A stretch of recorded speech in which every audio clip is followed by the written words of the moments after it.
What's up? How's everybody doing?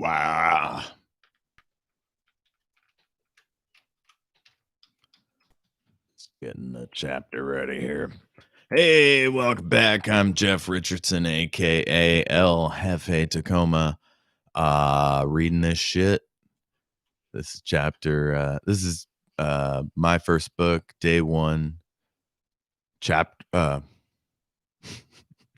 Book 4, chapter 7. Joran.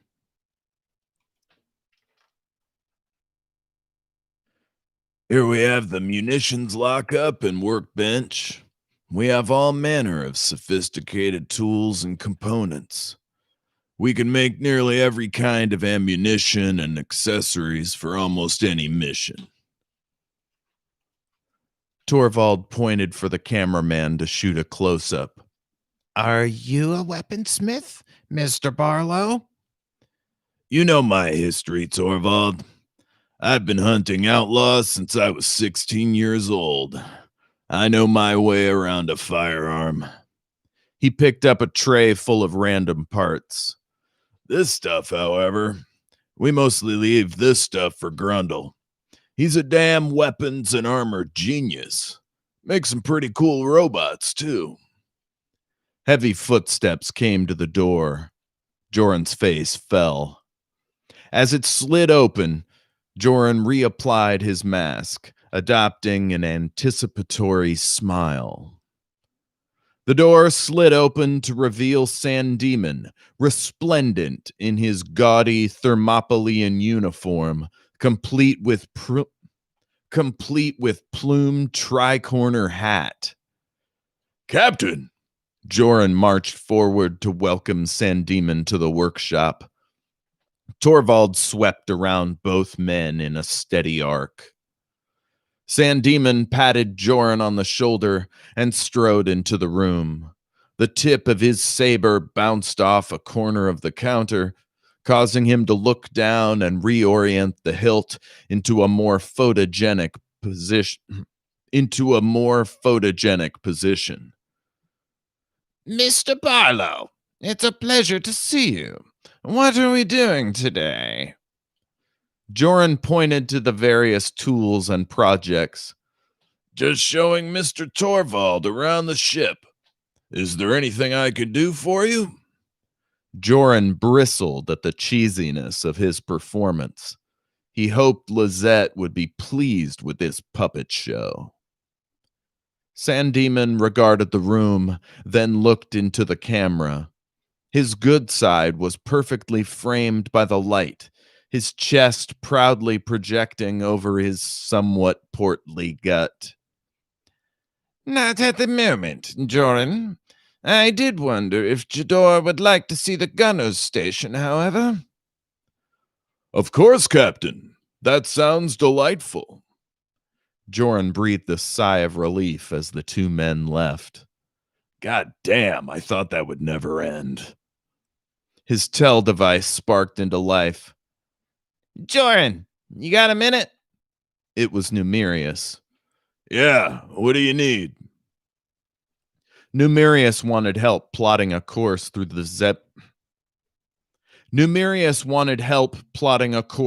Zebulon field.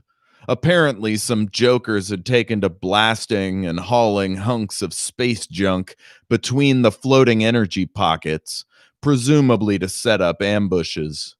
Joran wished they could go around, but of course Lizette wanted there to be no delay. On my way.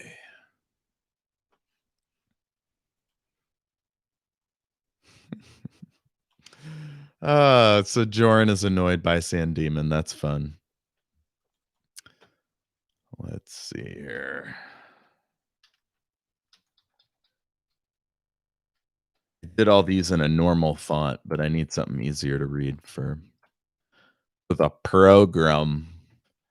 So yeah, Joran being all crusty, San Demon being all cheesy. I stuck in something there about that soldier named Jador after I noticed it the other day. So I might do that as we go here. Okay. Chapter 8. Ayana. She'd pored over endless stacks of documents, cross referencing with digital data and recording notes via voice recorder as a steady stream of acolytes streamed in and out of her office, looking for any signs of corruption within the ranks of the faithful and their associates. Guards, custodians, food service workers, medical professionals, all the way up to the acolytes and sisters themselves. The only sisters that were off limits, at least for now, were the mothers of the church. They'd get to them eventually, the matriarch had told her, but first they would study the lesser members, building cases before they risked alienating those with the most power. The office she'd chosen was strategic, located high on the hill overlooking the cultural heart of the city, the Rose District. This was where the wealthy hosted all their most opulent parties, banquets, and fundraisers. It was the home of the Sindrian Opera House, the location of the Dwiris Academy, the most prestigious preparatory school in the realm. Here one would find the fanciest markets and entertainments catering to the richest men and women in the galaxy. As soon as Ayana and her team arrived, they unfurled the banners, raised the flag, and set about making themselves the newest power in the area. She was daring the well-heeled denizens of the neighborhood to challenge her authority. The protector of the faith had arrived. Of course, Ayana had no interest in the projection of power. For her, the work was all that mattered. But, but Mother Elian? But Mother Elian had told her, "Be a thorn in their side. Build a bramble bush no one can ignore, so that as your runners spread, your office will be a constant reminder that they plot and scheme at their own peril." Mother Ayana! An acolyte knelt An acolyte knelt behind her. She turned. It was Yantia, the slightly plump noble with dirty blonde hair and a slight cough. She motioned for the girl to rise. "Rise, sister. What is it?" "In the courtyard, beloved mother, there's a group of soldiers. They wish to speak with you." Ayana walked past the girl to the inner window. She looked down to see roughly a dozen armed men, house guards of the Gerinti- house guards of the Gerintius family. The younger daughter of Pender Gerintius, Maribel, was standing near the fountain, reading the riot act to Ayana's chief steward, Kunduz. "Tell them to let her through. I'll be down in a moment." The acolyte rushed from the room, briefly tapping the statue of the goddess for good luck. Ayana smiled at her superstition. The young acolyte came from a family where such superstitions colored every part of their lives. As she walked down the steps, Ayana spun the globe of truth around her fingers. It was quite the useful tool for this sort of thing. She gave a long, appraising look to the crowd arrayed below. "Lady Gerintius, please forgive the sisters for their caution. We have had a few unpleasant reactions from certain individuals since beginning our work." Maribel Gerintius strode before her, choosing not to kneel or even tilt her head. Ayana paid it no mind. Such slights were commonplace among the rich. "You've imprisoned my tutor. I demand to know the meaning of this." Ayana motioned for the woman to sit. The acolytes nudged the soldiers to cross the courtyard. They waited until Maribel sent them away. to move. I understand your concern. We've only just begun this investigation, but I can tell you that it won't be long. Unless, of course, it is found that Sister Heartland has courted the darkness. If nothing of the sort is discovered, then of course she will be returned to your service. Lady Maribel stared, confused. She'd obviously heard tell of this new office and had expected to be confronted with aggression. Seeing none, she softened. Then tell me, what is she accused of? Ayanna breathed slowly. With respect, Maribel, this isn't that sort of thing. Your tutor is innocent of any untoward acts. We simply have questions that need answering. That is all. The lady was clearly not used to this sort of direct conversation. It was unlunari-like in the extreme. Then she need not be brought to this place. She could be questioned at our estate. Respectfully, Maribel, she cannot. This office must respect her privacy, something that cannot be guaranteed at your home, I'm afraid. There it was, the implication that Maribel's home might be the source of danger or intrigue. A seed had been planted. Lady Maribel rose and smoothed the front of her dress. Very well. I trust you will keep us informed as to her situation. Ayanna nodded, and the woman left. Sister Yancia walked up. Ayanna stood and spoke. Tell Sister Heartland she's free to go. She's told us enough. Yantia left to follow the order. These nobles and their plots. Ayanna couldn't wait for the first assassination attempt. She relished the chance to use her powers once again. Strange how violence could hold such an attraction for her. It was unpleasant to live through, and yet far preferable to this tedious existence.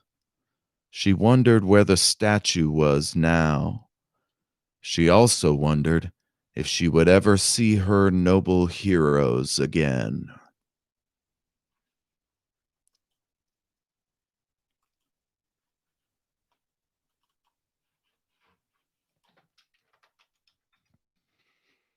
Hmm.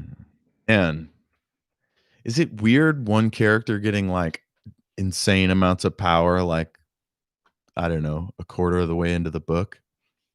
Halfway? I'm not sure. Let me know at everythingisawesomepodcast@gmail.com or on Twitter at EIA podcast. I will accept your messages and your criticisms, positive critiques, whatever. Chapter 9, Grundle. Oh, I forgot I never did a sound test. Hold on.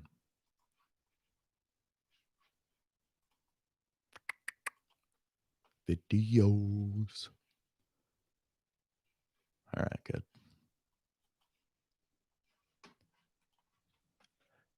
Chapter 9. The banging was so loud, Grundle was afraid a pipe had burst.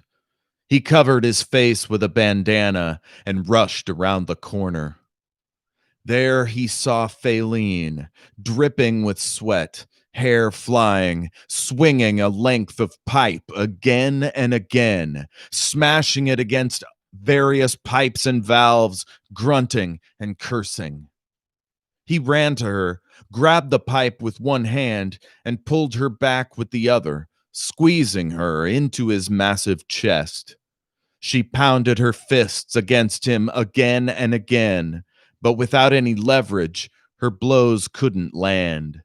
Eventually, she collapsed into his body, sobbing. Grundle dropped the pipe and smoothed her hair. He leaned her back against a pillar. Faline, What happened? She didn't look up. She could barely speak with all the mucus and tears between her and his chest. I can't do it. I can't. He's just a boy. Grundle's eyes narrowed. What do you mean? Who's just a boy? She pounded his chest one more time and shook through another round of sobbing. Then she slid around so her back was to him. Together, they dropped into a sitting position. I have to do it. You don't understand. They have my baby. Grundle was getting worried. Faline has a child? And who are they? Talk to me, Faline. Please. Start at the beginning. She talked. By the time she'd finished, she was nearly catatonic. He was deeply shaken. The story she'd told him was alarming, to say the least. A criminal organization she called the Snakes had corrupted her girlfriend and stolen her child, a girl named Becca. They'd rebuilt Faline's body with stolen cybertech and turned her into a secret agent of sorts. They'd encouraged her to direct Thraxus to Antares, but she didn't know why. Then Portillion had showed up, and the statue. When she informed her masters, they gave her a new order: capture the statue and kill Portillion. She'd failed at the first task. She couldn't fail with the second. They had promised to kill her child. This news was deeply upsetting for Grundle.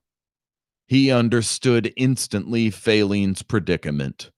How could one weigh the life of a child against the murder of an innocent man? She was in a terrible position.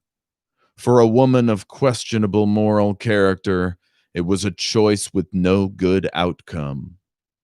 If only they could rescue the child, then she'd be rid of this problem. But she had killed someone, an innocent man, a driver on Thermopylae. She'd put the captain in a position to be killed, which he was, and she was compelled now to kill Portillion. There was no way she could be pardoned or be trusted to turn against her daughter's captors. What could any of them do? He smoothed her hair and wiped the tears from her cheek. Faline, I'm glad you chose to do the right thing. We will find a way to help you through this. She looked into his eyes. How? I am a murderer. She wept again, quieter this time. Trust me, Faline. We will find a way. Grundle's such a good boy. Oh, man. Poor sweet little child. Oh, man. That's fun. All right. Take care of yourselves, y'all. I will see you very soon. Peace.